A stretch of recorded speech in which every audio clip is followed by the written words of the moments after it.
Hello foodies, കുട്ടികൾക്കൊക്കെ fried rice ഭയങ്കര ഇഷ്ടമല്ലേ?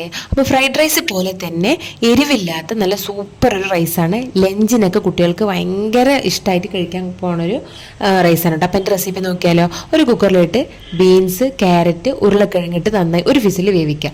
അതോടൊപ്പം തന്നെ നമ്മൾ സോയാബീൻ വേവിച്ച് വെച്ചിട്ടുണ്ട്, ഗ്രീൻ പീസ് വേവിച്ച് വെച്ചിട്ടുണ്ട്, ഒരു മുടി തേങ്ങൻ്റെ പാല് നല്ല ക്ലിയറായി എടുത്ത് വെച്ചിട്ടുണ്ട്. എന്നിട്ട് ഒരു ചട്ടി വെച്ച് അതിലേക്ക് ഓയിലും വെളിച്ചെണ്ണ ഒഴിച്ചു കൊടുക്കുക, പട്ട കറാമ്പ് ഇലയൊക്കെ ഇട്ട് കൊടുക്കുക. ഒരു 1.5 സവാളോളം കട്ട് ചെയ്തത് നന്നായി വഴഞ്ഞ ശേഷം ഇതിലേക്ക് ഉപ്പ് കറക്റ്റായ ശേഷം ഇഞ്ചി വെളുത്തുള്ളി പേസ്റ്റ് ഒരു 3 പച്ചമുളക് ഇട്ട് കൊടുക്കുക. വലിയ ജീരകപ്പൊടി 2 ടേബിൾ സ്പൂൺ ഇട്ട് കൊടുക്കുക. കാരണം നമ്മൾ പൊടികളായിട്ട് വലിയ ജീരകപ്പൊടി മാത്രമേ ഇടുന്നുള്ളൂ കേട്ടോ.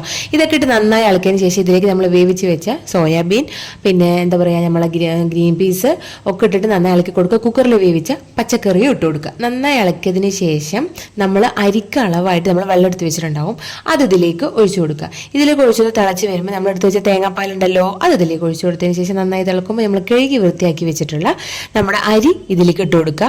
ഇതിന് നമ്മൾ എന്താ പറയുക, വലിയ ബസ്മതി റൈസാണ് ഇതിനെടുക്കുക.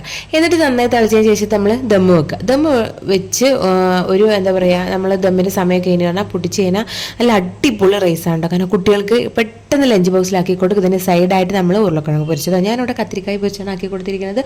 സോ എല്ലാവരും ഒന്ന് ട്രൈ ചെയ്ത് നോക്കണേ. ഇങ്ങനത്തെ റൈസ് ആരെങ്കിലും ട്രൈ ചെയ്തിട്ടുണ്ടെങ്കിൽ കമൻറ്റിൽ അറിയിക്കുക. താങ്ക്